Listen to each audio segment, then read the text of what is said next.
Hola, ¿qué tal? Muy buenas noches, bienvenidos a Noticias 22. Qué gusto estar con ustedes este viernes de mucha información, de una compañía muy agradable con mis compañeros, con Wemansin, con Rafael, con Juan Arturo, por allá, hola, Laura Regis, en la interpretación de lengua de señas mexicana y sobre todo con información muy diversa. Así es, mi querida Laura Barrera, amigos del auditorio, qué gusto saludarlos. Y en efecto, hoy rompiendo esa tradición que habíamos dejado de lado de arrancar el programa juntos, le pedimos a Juan Arturo que estuviera con nosotros, porque él es de los pioneros de esta televisora y el próximo domingo se cumplen 26 años de que Canal 22 iniciara sus transmisiones. Y bueno, aquí tenemos a uno de esos pioneros aventurados que nos puede contar cualquier cantidad de historias. Básicamente la primera, que en efecto, hace 26 años que esta institución salió al aire, ya estaba yo por aquí y de hecho me encargaba yo de hacer las cápsulas informativas para los primeros ciclos de cine que presentó Canal 22 hace 26 años.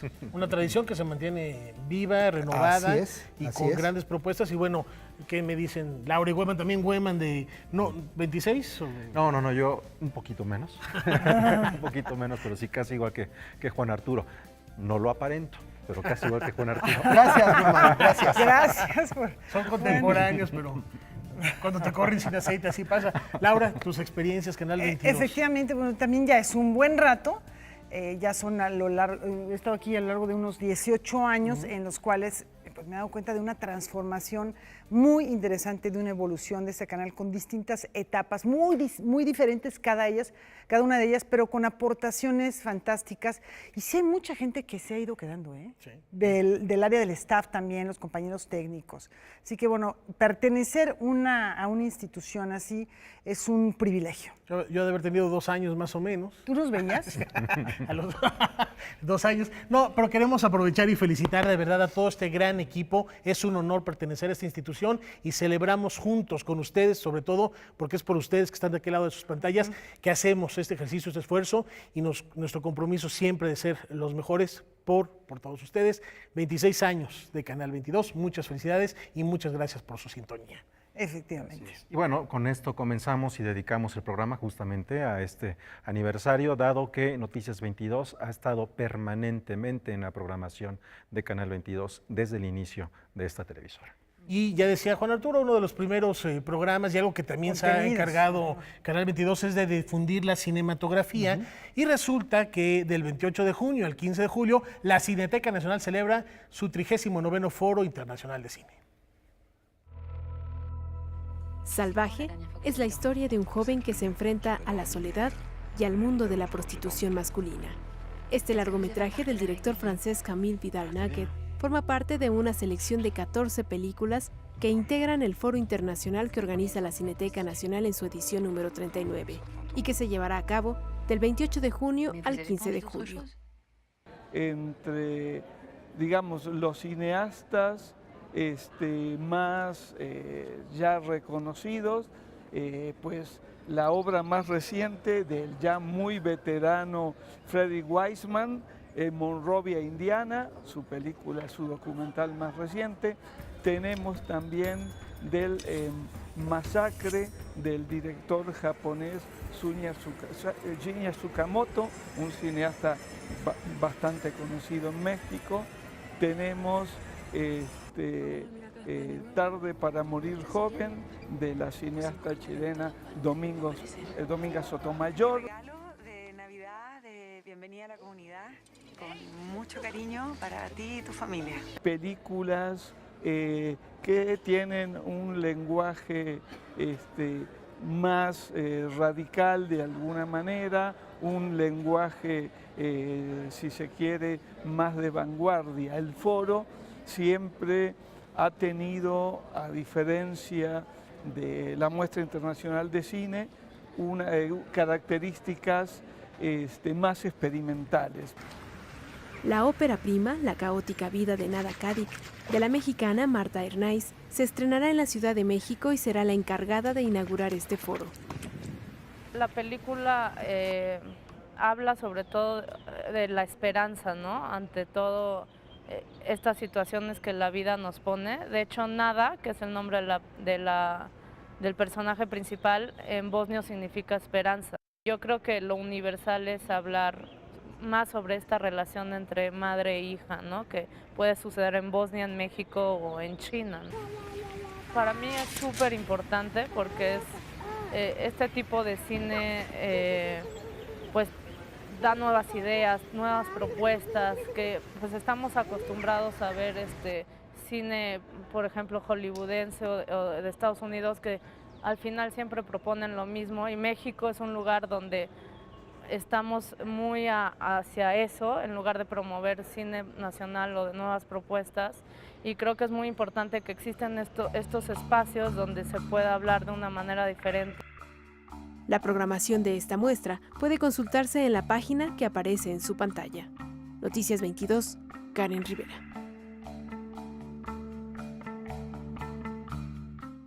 Bueno, y seguimos platicando de cinematografía.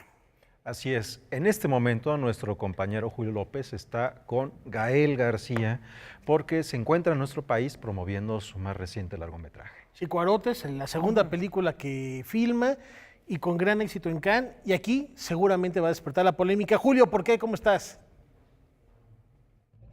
Pero mire nomás qué coincidencia, dígame, ¿usted también se dirige al trabajo, payasito? No, voy al trabajo, payasote.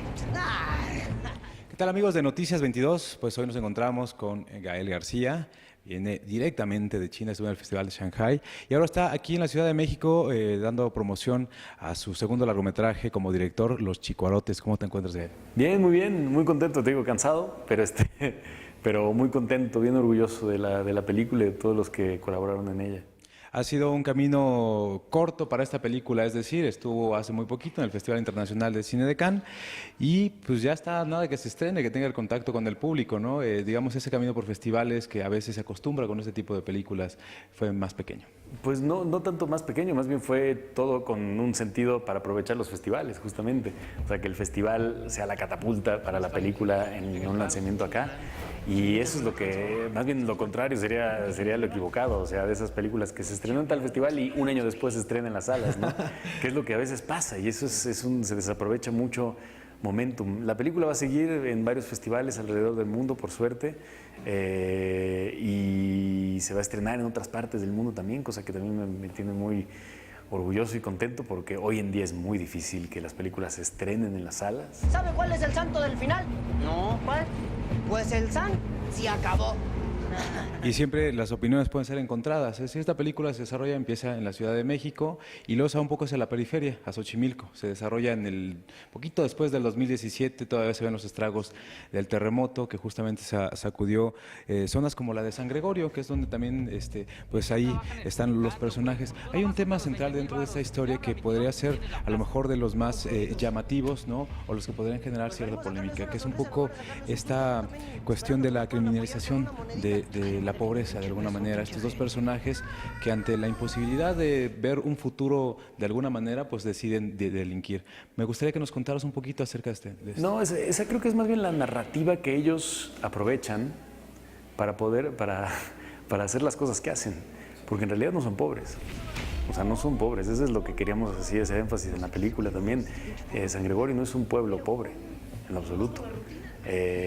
No son la casa del cagalero está llena de cosas materiales, más bien lo que viven no es una pobreza pues, amorosa, o sea, de espiritual casi. Y ellos, lo que queríamos jugar con la película era establecer con estas narrativas impuestas, heredadas, de que la pobreza es de lo que hay que salir del lugar, este lugar está podrido, hay que irnos a otro lado. ¿Cómo salir? Bueno, pues comprando el boleto del dinero, ¿no? Porque pues eso es lo que de alguna manera te da la salida. Y ¿cómo se obtiene el dinero? Pues a través de la criminalización, ¿no? Digo, a través de la criminalidad, ¿no? A través de secuestrar a alguien, ¿no? Se los dijimos por las buenas, no quisieron, ahora se chingan, pinches ojetes. A ver, todo, lo que traigan. Vas, cabrón, ayúdame. Sí, creo que en los jóvenes sobre todo, hay una desesperanza, mucha como basada en fundamentos y en argumentos reales, ¿no? de la ciencia. O sea, el cambio climático, la emergencia climática que vivimos definitivamente está ahí, a la vuelta de la esquina. Hay una sensación de un futuro robado, pero hay también una sensación de una desesperanza de que no hay narrativas, digamos, de gobierno que elaboren una perspectiva más amplia, más tranquila, menos extrema, más armónica y que busque una solución de una vez por todas a problemas que nos vienen aquejando y que vienen empeorándose, como la espiral de la violencia que vivimos directamente.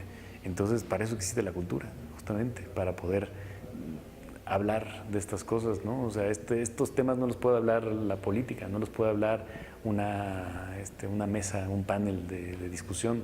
Este tema lo trata, lo sublima, el arte, de alguna manera, la expresión artística, creo. Por eso es bien importante seguir haciendo, o sea, teniendo una actividad cultural fuerte y sonante, porque si no, entonces no va a haber espacio para hablar de esto, ¿no? Pues señores, esperemos que les haya gustado el show. Ahí se chingan un bolillito para el susto. Qué planteamiento tan interesante sobre la realidad que vivimos y cómo enfrentarla con una óptica distinta. Esa búsqueda que a veces es en lo material, tal vez nos estamos equivocando. Así es, aunque pareciera que todo nos obliga, todo lo que hacemos nos obliga a pensar que ese es el único motivo de felicidad o la única razón por la cual estamos vivos. Y continuamos con cine. Laura, ¿qué te parece con un cineasta que está recorriendo el mundo? Efectivamente, vamos a ver su presentación, la presentación de su nueva película en España. Se trata de Jari Sama y esto que se llama Esto no es Berlín. Me cae que esta es una de las mejores rolas de la historia. Jari Sama sigue conquistando al público internacional con su más reciente filme, Esto no es Berlín. Tras un exitoso paso por Sundance, Tribeca y el Festival de Málaga, se ha estrenado ya en la cartelera española. Ser capaz de convocar gente para que esa gente además esté dispuesta para pagar su boleto realmente para verla, descontextualizado de un festival, es al final el sino del cineasta. Entonces, para mí, la verdad es un momento muy conmovedor. No mames, mi jefa, vámonos a tu casa. Carlos, ya olí que están tomando otra vez. Sí, esto es muy, muy cercana a lo que yo viví, tanto a nivel familiar como a nivel de llegar a este grupo que fue una explosión total en mi vida y que significó muchísimo y me cambió para siempre, ¿no? Esto no es Berlín retrata el movimiento contracultural de los 80s en México desde la propia experiencia de su director, que a su vez ha encontrado fuertes paralelismos en otros países como España o los Estados Unidos.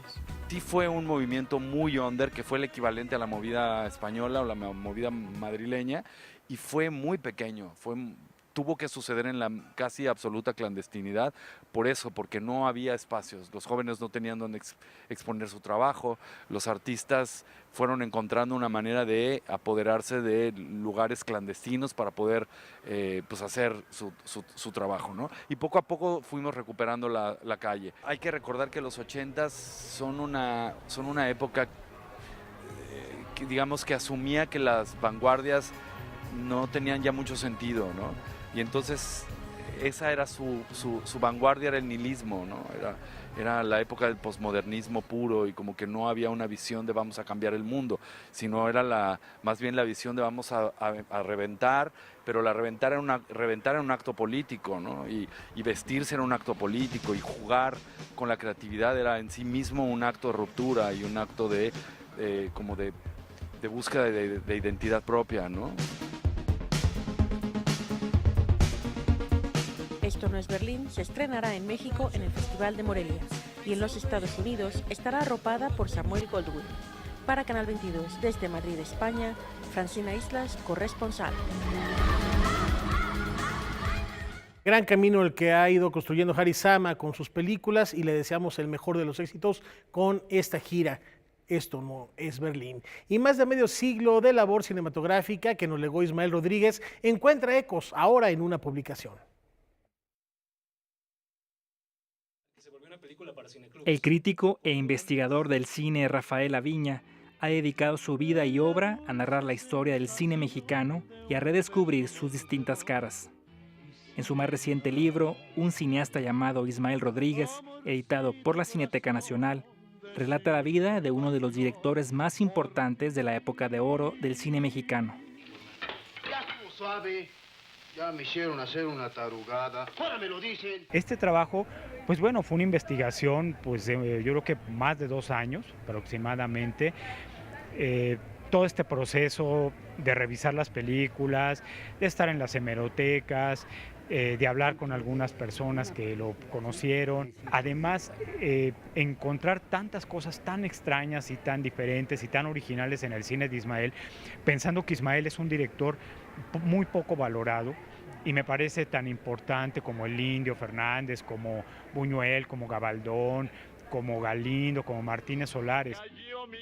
Ismael Rodríguez dirigió a lo largo de una carrera prolífica de más de 50 años cine de todos los géneros, desde Nosotros los Pobres, Tizoc, hasta ¿Qué te ha dado esa mujer? Y Los Tres Huastecos.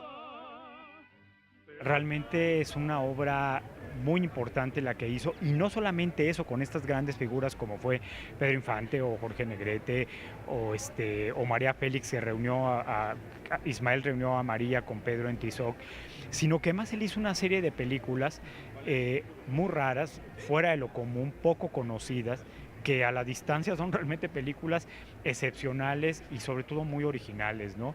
Como Borrasca en las Almas, como Maldita Ciudad, Del Rancho a la Televisión, El Hombre de Papel, Los Hermanos del Hierro, o sea, películas que ojalá se revaloren y se revaloren la carrera de Ismael. Un poco el libro va por ahí.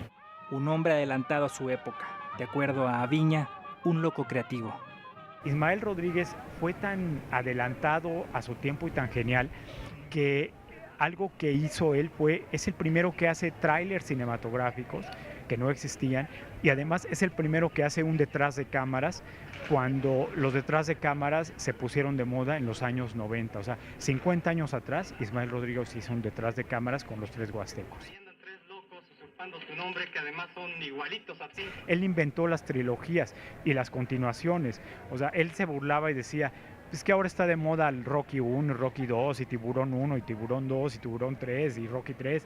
Sin embargo, él ya había hecho Nosotros los Pobres, Ustedes los Ricos, Pepe el Toro, o La Oveja Negra, y No desearás la mujer de tu hijo, o Ya te ame, ¿qué te ha dado esa mujer? O Los Tres García y vuelven los García. Entonces, es otra de las invenciones de Ismael.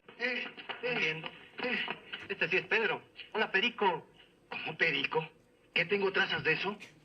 Ando persiguiendo a Víctor, que anda persiguiendo a Lorenzo, y los persigo para que no se persigan. El libro sirve como un reconocimiento al legado cinematográfico de Ismael Rodríguez y como una invitación a redescubrir su trabajo. Mientras mi hermano el cura reza por la salvación de mi alma. El legado de Ismael es mostrar a México los mexicanos que éramos en ese momento. Yo creo que el cine de Ismael, películas de ficción, son ahora documentales de una época que, bueno, vive en la memoria, pero que es una época que está ahí, y que él habló de los horrores y de las bondades de los diferentes gobiernos, ¿no? Sobre todo del alemanismo. Noticias 22, Omar Vera. Amorcito corazón. Bueno, por algo, Carlos Monsiváis insistía hasta la saciedad en decir que nuestra educación sentimental estaba ahí. Increíble, pasan las generaciones y seguimos teniendo esta idea de la abuelita, la madrecita, las relaciones con los hijos, en fin, el amor. De perseguir a alguien para que no se persigan. Así es. Pero bueno, un personaje súper importante, Ismael Rodríguez, sin duda alguna, que comenzó como extra.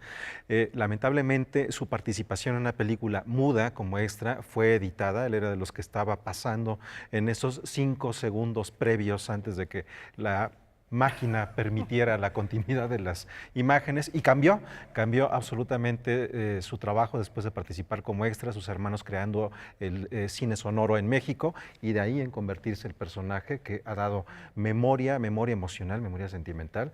¿Quién sería México sin Amorcito Corazón? Entre otras tantas cosas. Y seguirlo revisitando. Y a propósito de cine, el lunes no habrá Noticias 22 porque tendremos la transmisión completa e íntegra de los premios Ariel. Allá va a estar Huemancio Rodríguez en el previo, en la alfombra roja con Cecilia Toussaint. Van a estar con Óscar Uriel, con Julio López. Ajá. También tendremos un programa especial que ha hecho la Dirección de Noticias, que vamos a transmitir mañana sábado 22 a las 22:30 18:30 horas, con algunos de los nominados, con el presidente de la Academia, Ernesto Contreras. Este mismo programa, Marquesina rumbo al Ariel, se va a retransmitir el domingo a las 18:30 horas y el lunes a las 17 horas. Y terminando, inmediatamente nos enlazamos a la Cineteca Nacional, donde se llevará a cabo esta ceremonia de premiación. No se separen de la señal de Canal 22. También queremos mencionar que Noticias 22 Digital vamos a tener a lo largo de estos días, de hoy hasta el próximo lunes, algunos fragmentos de entrevistas con algunos de los nominados y, por supuesto, en una versión escrita, tanto reportajes como entrevistas mucho más largas. Bueno, ya nos veremos en Noticias 22 el martes. Por lo pronto les dejamos esta invitación y nos vamos a una muy breve pausa.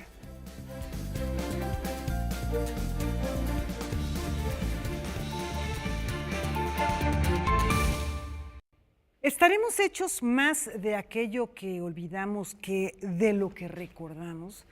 Con esta pregunta que está presente en uno de los cuentos, este libro de Socorro Venegas, de hecho el que le da título a la publicación, se inicia un recorrido. Socorro, gracias por estar aquí. Gracias, Quizá Laura. permea en cada uno de estos relatos, son 19 dardos que dan al blanco, que son transparentes, que cuentan una historia contundente, muy clara, que nos habla de la memoria justamente, del repaso de aquellas historias que se van quedando y cómo las interpretamos.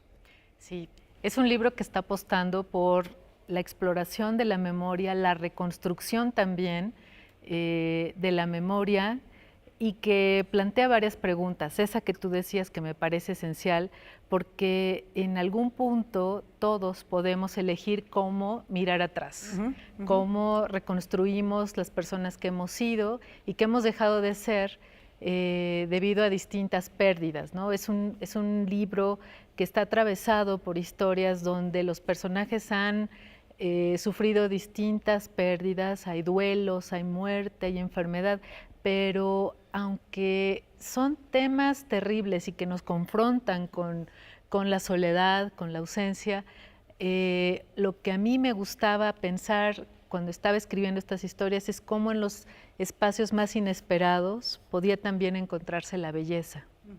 Porque son historias que no tienen un tono de tragedia, sino como que muestran la vida en todas sus facetas. Por ejemplo, hay historias de un par de niños que están gravemente enfermos en un hospital y se preguntan ¿por qué, si está prohibido que vengan los niños a los hospitales, nosotros estamos aquí? Ya no somos niños, ¿qué es lo que va a pasar? Se plantean el tema de la muerte, pero con esta naturalidad. Sí. Hay una mujer que atraviesa diferentes momentos en los que no pierde la vida, pero está en riesgo, pierde a su pareja. Hay un viudo también por ahí, en esta otra historia un tragafuegos. En fin, una mujer embarazada. Sí. Mujeres embarazadas, niños, personajes en los que nos podemos identificar mucho, porque todos hemos estado ahí, todos hemos sido ese nadador del que hablas en el cuerpo de nuestra madre, por ejemplo. Exacto, y también todos podemos identificarnos con una pintura de Goya que tiene una importancia muy grande en la primera historia, el cuento que abre el libro, que se llama Pertenencias, y está esta pintura de Goya que se llama El perro semihundido, donde lo único que ves en un paisaje desértico es la cabecita del perro que no sabemos si logra salir o no, y en esa ambigüedad creo que también se mueven estas historias. De muchas formas es un libro que hace un homenaje a los sobrevivientes, a quienes han atravesado por las condiciones o las situaciones más adversas, pero que pueden seguir encontrando dentro de sí mismos una fuerza que no sabían que tenían. Y para hablar un poco también de esto que tú mencionabas, el mundo de los niños que a veces es visto con mucha condescendencia, con ciertos prejuicios por el mundo adulto, pues allí hay una belleza enorme y un poder también de los niños que supera muchísimo la capacidad de los adultos para comprender el mundo. Ahora, lo que dices de esta imagen de una obra de Goya, también nos da una idea, también permea en que son historias que no dejan de ser perturbadoras, he de decirle. No son historias, digamos, fáciles y que uno pase a otra, porque aunque es un libro de relatos muy, muy breves, que se puede leer pues sin ningún orden establecido, yo creo que es difícil leerlo uno tras otro. Y me requiere gusta, sí, un poquito de pausa y exacto. después de cada historia. Como que tienes que respirar un poco después de cada historia. A mí me gusta muchísimo cuando me dicen eso los lectores, porque es algo que se busca, ¿no? Que el cuento logre con una enorme tensión. También buscamos que el lenguaje logre una atmósfera intensa, que haya, en mi caso también, trabajando con temas como los que hemos ahora mencionado, no son temas fáciles, la pérdida, el duelo, en fin, pero justo porque son temas tan complicados es necesario contenerse, que el lenguaje sea preciso, que sea exacto, y también, en el mejor de los casos, lograr una atmósfera poética que haga que el lector se deslice por la historia y que cuando termina, de pronto se encuentra en un territorio al que no sabe cómo ha llegado. Y allí, en ese espacio donde se tiene que buscar incluso a sí mismo el lector, es donde necesita respirar un poquito entre una historia y otra. Bueno, pues son historias envolventes, historias en las cuales de pronto pueden aparecer asuntos como YouTube o alguna cuestión de una, pero que no está puesto de manera artificiosa.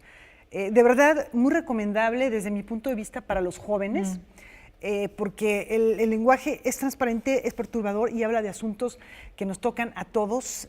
Socorro Venegas, La memoria donde ardía, que es de páginas de espuma en una muy, muy bella edición. Las islas también, ahí les encargo cuando lo lean que ubiquen, por ahí hay islas. No es la primera vez que tú hablas de islas, también es un territorio que tiene mucho de metáfora, yo creo que respecto a lo que somos los seres humanos. Tienes toda la razón. Todas las islas que somos todos nosotros. Y el cuento permite además también que en esos espacios donde hay elipsis, donde se quedan las cosas sugeridas, cada lector puede ir construyendo su propia memoria. Va a haber presentación para Tenemos finalizar. presentación, por favor, todos invitados, el próximo martes 25 de junio, 7:30 de la noche, en la librería Gandhi de Miguel Ángel de Quevedo. Me van a acompañar dos escritores queridísimos, admirados, Alberto Chimal y Verónica Murguía. Y además, dos superactores, Janet Pankowski y Nacho Casas, van a hacer una lectura dramatizada. Y hay un ensamble que está, un ensamble lírica concertante se llama, que están componiendo música a partir de estas historias. Así que, wow. Por aquí también hay un soundtrack hacia el final de uno de los cuentos, pero bueno, cómprenlo y sobre todo regálenlo. Es un muy buen regalo a quien quieran hacerle un bien, a quien quieran invitarlo a reflexionar.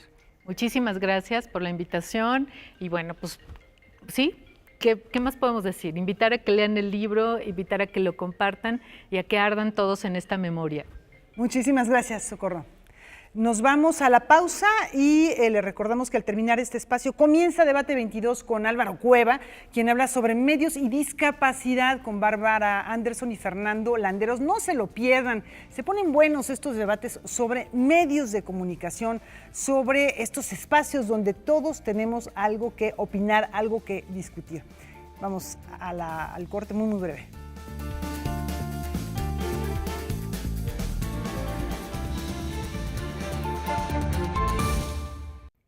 Bueno, vamos a hablar de teatro, pero no es de teatro, es de danza. La vida es sueño, como decía Calderón de la Barca. Por ahí dicen que la vida es una Calderón. Luego ahí les pasamos el dato. La vida es un sueño y los sueños son, dice este poema de Segismundo Preso. Y ahora llega precisamente, como dices, Laura, a la danza, pero también es interesante porque también hay quien dice que estamos hechos de la misma materia que los sueños. ¡Ay, mísero de mí, ya infelice! Con De los sueños de esta noche se reanuda la colaboración entre las direcciones de danza y teatro de la UNAM. Y esto obviamente trasciende los espacios y las parcelas disciplinarias y eso es muy importante verlo así, entendernos también así como funcionarios que somos también artistas y que sabemos que la necesidad imperante es la contaminación consentida entre las áreas de conocimiento. Allí es donde está el espacio de hallazgo hoy en día y allí es donde están los verdaderos artistas presionando para lograr sus proyectos. Los proyectos que nosotros desarrollamos a veces son planteados por creadores, a veces los empujamos nosotros, y en este caso yo creo que Antonio y su equipo traen un proyecto verdaderamente potente que nos reta a nosotros a trabajar de manera conjunta desde las dos disciplinas que nos toca de alguna manera encabezar.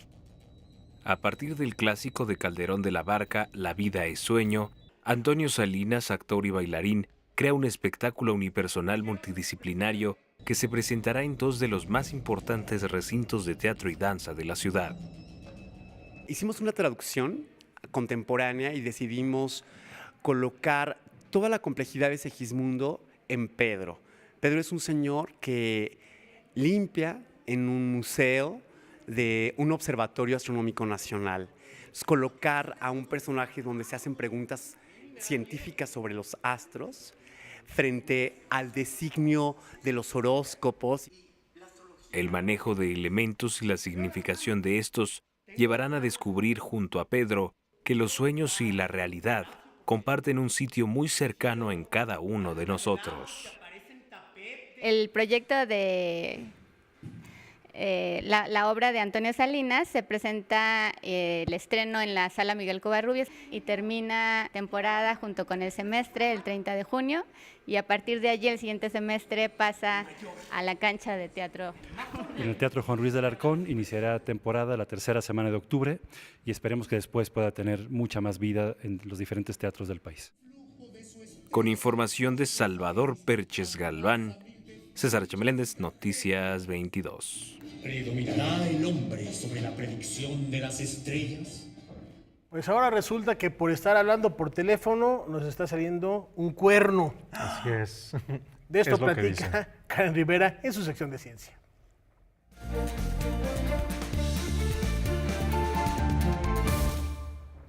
¿Qué tal, amigos? Bienvenidos a Liminal, la ciencia en movimiento. Y efectivamente, ya lo decía Rafael, recientemente la revista Nature publicó un artículo de la Universidad de Costa del Sol de Australia en el que se argumentaba que el cerebro se está transformando a consecuencia del uso de la tecnología. Para platicar de esta transformación se encuentra conmigo el doctor Ismael Herrera de la Facultad de Medicina de la UNAM, del Departamento de Anatomía. Doctor, muchas gracias por este tiempo para Canal 22. Y bueno, háblenos un poco cómo se ha dado este desarrollo, esta transformación del cráneo a consecuencia de estos dispositivos móviles. Pues realmente la cultura y todo lo que signifique sociedad, pensamiento, tiene una influencia sobre lo biológico. Cada ser humano tiene variabilidad en cada etapa. Todos los procesos que se presentan en un hueso, en el cerebro, en todos los sistemas corporales, tienen interacción y están comunicados. Esto es, la concurrencia de fenómenos sociales, psicológicos, influyen sobre el aspecto biológico. En este caso en particular, vamos a centrarnos un poco en el hueso occipital. Sí. La saliente que se encuentra en la parte posterior Puede tomarlo. Y esto, de este hueso se conoce como protuberancia occipital externa o inion.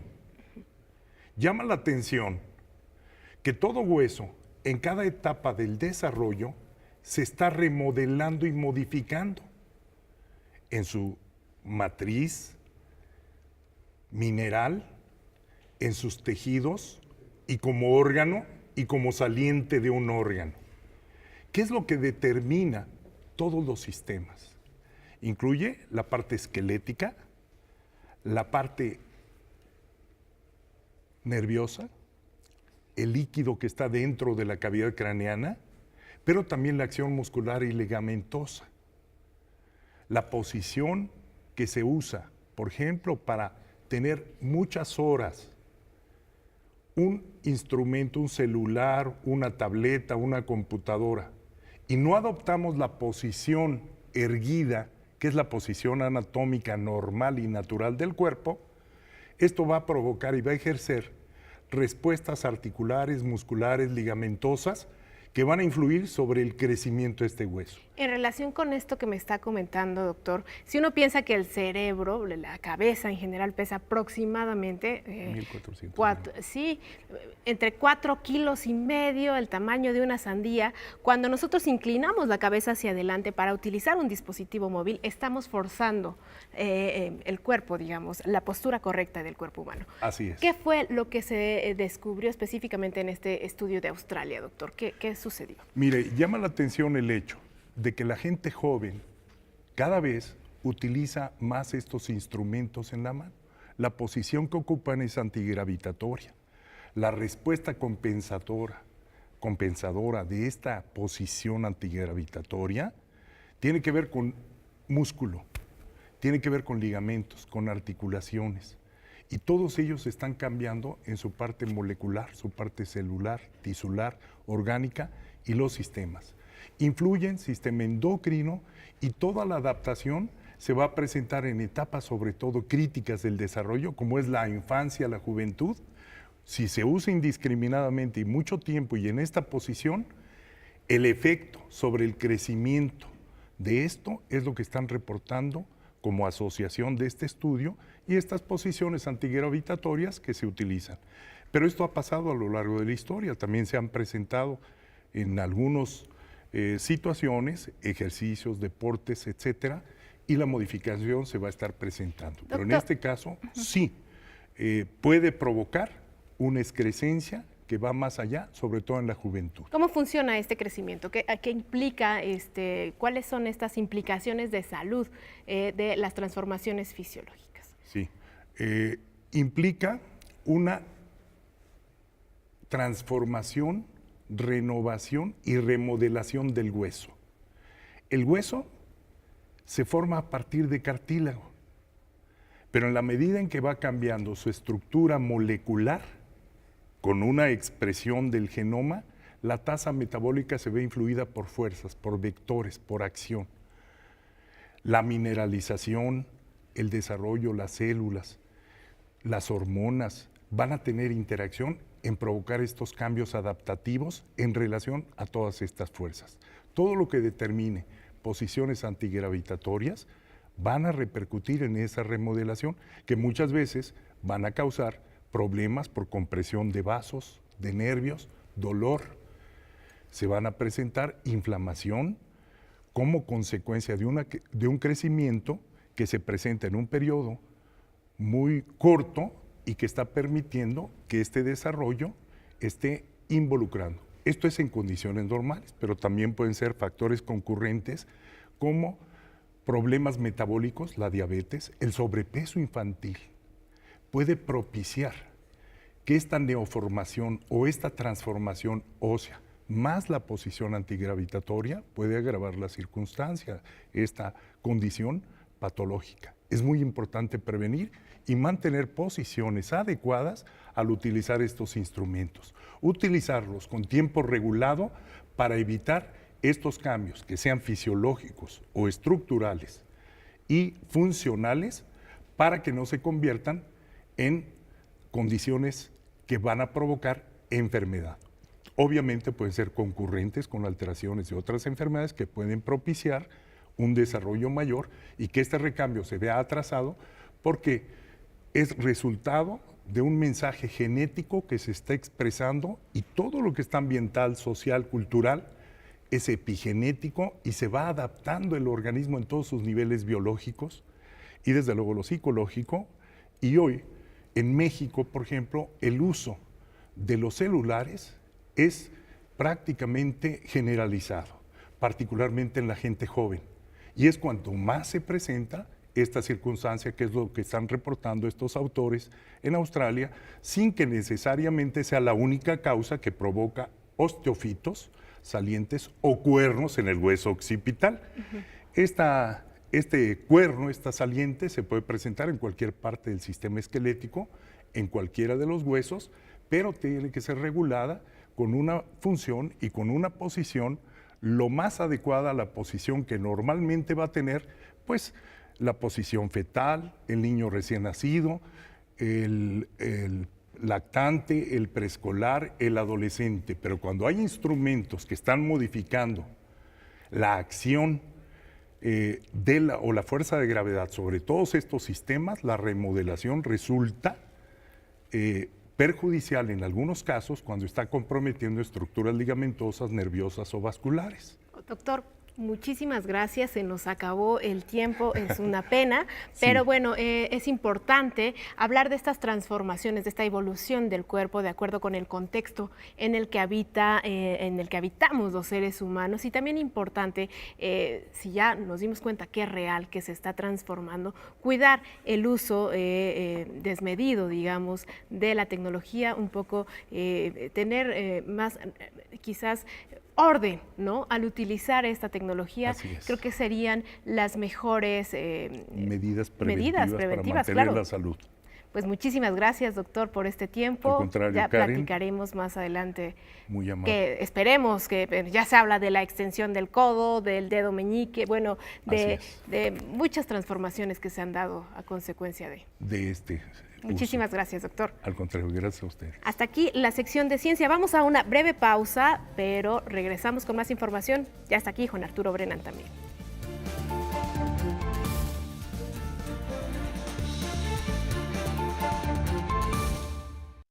Bueno, vamos a hablar de los distintos matices de la Ciudad de México. Que llegan a la escena y está muy interesante esta propuesta. Así es, llegan a la escena de la mano de Emilio Carrera Quiroga. 3 personajes que representan a los habitantes de la Ciudad de México se reúnen en un mismo espacio para dibujar de manera simbólica el ritmo, ambiente, color y pensar de la urbe. Esto en la puesta en escena, Memoria Concreto. Pues esta obra, más que tener una trama lineal en la que estos personajes tienen una trayectoria a lo largo de la obra, es como un conjunto de distintas perspectivas de la ciudad. Es como más bien un collage de la ciudad en donde lo que rige un poco qué se pone antes y qué se pone después, es el mismo ritmo de la obra. Digamos como un poco una yuxtaposición de ideas o de incluso de lugares de la misma ciudad. La obra se trabajó como una especie de laboratorio. Se recorrió la ciudad, se habló con las personas y a partir de ahí se seleccionaron y se armaron los textos. Tiene la biografía de 2 personas a las que entrevistamos y nos dieron su testimonio. Y entonces lo pueden, bueno, si vienen a ver la obra, los pueden escuchar, o sea, los grabamos y se escuchan. Una es una señora que vende pan en el mercado de Jamaica, se llama María y tiene como 97 años. Y otro es un señor que es coreógrafo de sonideros, que se llama Quique Enrique Chavira, pero él se dice a sí mismo Quique Bilingüe. Entonces sí tiene también estos 2 testimonios de gente que vive, ¿no?, en la ciudad y que ahí está. La puesta en escena, la cual se presenta en la sala CCB del Centro Cultural del Bosque, de jueves a domingo, combina grabaciones en video de distintos ambientes de la capital del país. Sí, la idea era combinar el cine con el teatro como lenguajes ya dentro de una escena, es decir, que el cine también pudiera usarse no para adornar el espacio, sino para transmitir un mensaje al público, ¿no?, o un significado. Y las pantallas funcionan a partir de eso. Noticias 22, Alberto Aranda. Bueno, multidisciplinaria esta propuesta. Y ya es viernes de música y se encuentra con nosotros nuestro buen amigo.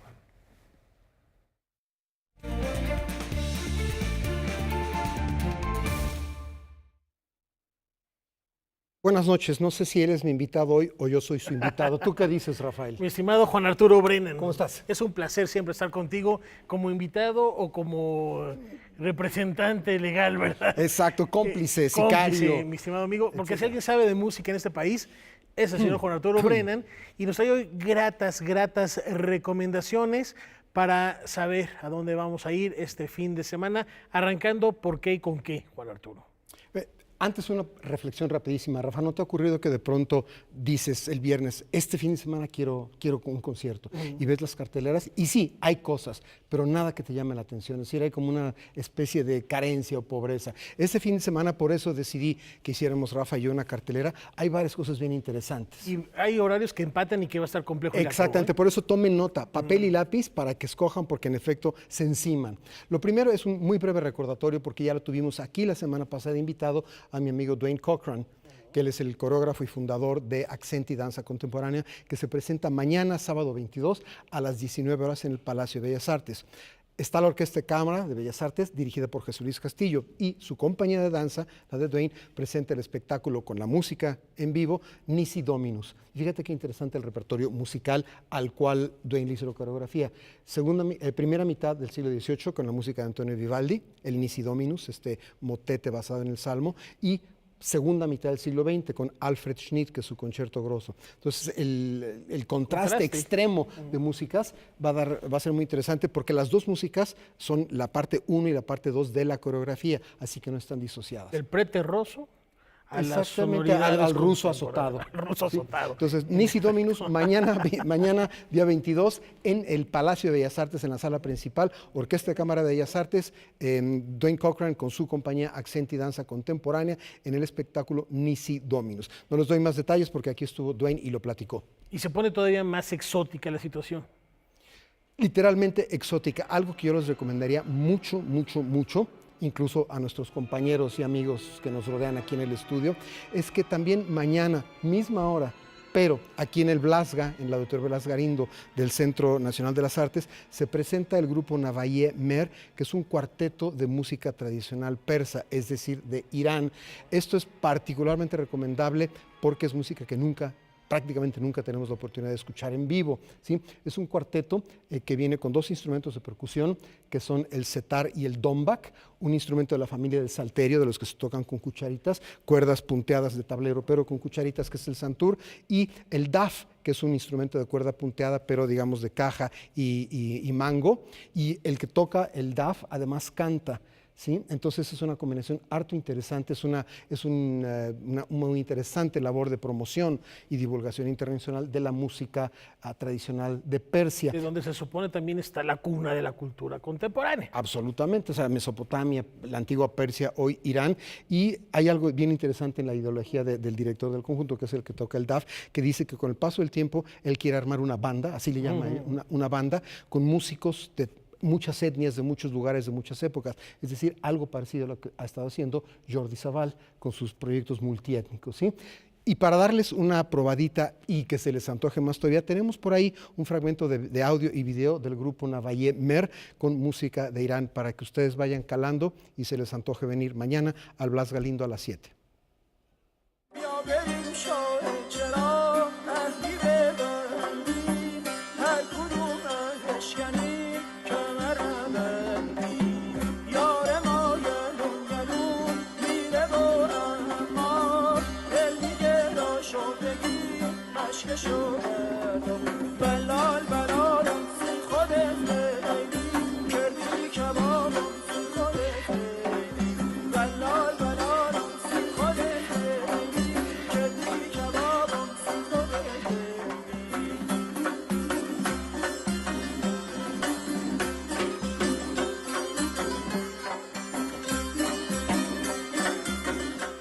Es hipnótico, inclusive esto que disfrutamos. Y recordaba ahorita a Hueman también el proyecto de Yo-Yo Ma con la Ruta de la Seda, que es también este rescate de sonoridades de una tradición que no estamos tan acostumbrados y no tenemos siempre la oportunidad de disfrutar. Así es, imagínate nada más, Rafael, Hueman, sin Laura, que algún día fuera posible que Jordi Savall y Yo-Yo Ma se reunieran con los músicos occidentales, por supuesto, y con todos estos músicos de tradiciones ancestrales. Esa sí podría ser una super banda. Ay, no quieres tocar tú la trompeta aparte. En fin. No, ¿qué más quieres? Tienen que hablar con mi representante porque estoy muy ocupado. Tengo tocadas hasta los siguientes 3 años. Le voy a decir a Jordi Savall que no puedes. Sí, perfecto. Tú tienes algo interesante que llegó de última hora. Sí, rapidísimo, esto no tengo ilustración, pero es una invitación también para el domingo 23 de junio, 11:30 de la mañana, salón de recepciones de el Imbal, donde se va a presentar Rashid Bernal, que es el ganador del concurso nacional de piano Angélica Morales Yamaha, que va a dar un concierto en el Munal, 11:30 de la mañana, el domingo, completamente gratuito, para que vean que también desde temprana edad hay virtuosismo. Y no solamente eso, sino que el programa es súper recomendable. Este joven pianista ganador del concurso va a tocar nada más y nada menos que la versión original para piano de los cuadros de una exposición de Modesto Mussorgsky, que es una obra súper exigente. Qué mejor lugar. Y, qué mejor, y por si fuera poco, el caballero, después del intermedio, va a tocar la sonata en si menor de Franz Liszt, que es otra obra gigantesca, monumental del asunto. Sábado o domingo hay otra propuesta. Exactamente. Bueno, ya que hablabas de Yamaha, resulta que esta casa que construye y distribuye instrumentos musicales organizó un concurso de composición muy particular, porque este concurso tenía en sus bases el hecho de que las obras sometidas tenían que ser obra concertante en 3 movimientos, el primero para tuba solista y orquesta, el segundo para trombón solista y orquesta y el tercero para trompeta solista y orquesta. O sea, no hay duda. Está prededicado al único músico en México que lo puede hacer, que es Faustino Díaz. Orquesta Filarmónica de la Ciudad estrena la Sinfonía Concertante de David Hernández Ramos para tuba, trombón y trompeta, con Faustino Díaz como solista. Wow. Sábado a las 18 y domingo a las 12:30 en la Sala Olin Yolisli. Ciertamente va a ser fascinante ver y oír a Faustino Díaz tocar los 3 instrumentos. Es prácticamente, creo, el único músico mexicano que los puede tocar los 3 y además a nivel realmente súper profesional. Internacional, ha conquistado públicos alrededor del mundo y es un honor poder escuchar en nuestro país demostrando lo que sabe hacer. Y la última recomendación de hoy es lo ya tradicional. Hoy tendría que estar aquí sentado conmigo y con todo y su piano Aaron Deal. Lo que pasa es que hoy le tocó tocar en el Centro Cultural Teopanzol con Cuernavaca. Es por supuesto uno de los miembros del New York All Stars Jazz. ¿Sí? Hoy no pudo venir aquí, pero va a estar mañana, como siempre, a las 8:30 en la Cantoral. Va a tocar en formato muy sencillo de trío, con trabajo y con batería. Y este individuo es harto interesante, es un pianista también del roster, digamos, de Wynton Marsalis y su proyecto Jazz at Lincoln Center. Y ha colaborado con músicos como Philip Glass y ha tocado el concierto en fa de Gershwin con la Filarmónica de Nueva York, ¿sí? Entonces es un músico muy, muy interesante que vale la pena ver. Además del concierto de mañana, 8:30 en la Cantoral, por supuesto a las 17 previamente, la Masterclass, y el lunes de 10 a 16, taller aquí en el Centro Nacional de las Artes. No se olviden, Aaron Deal, piano en formato de trío, mañana a las 20:30 en la Cantoral. ¿Se anotaron? Tienen de dónde escoger, hay mucho, y si se ponen las pilas pueden ir a 2 o 3 de los eventos a lo largo del fin de semana. Esas son nuestras recomendaciones. Muchas gracias, mi querido maestro Juan Arturo Brennan, Laura Weman. Nos vamos y vamos, por supuesto, como es costumbre, demostrando lo que vamos a disfrutar mañana. Efectivamente, yo creo que no hay desperdicio. Con Aaron, ¿no? Mañana nos vamos a encontrar ahí. Mañana seguramente. Gracias. Nos vemos el próximo viernes aquí. Nos vemos el martes en Noticias 22.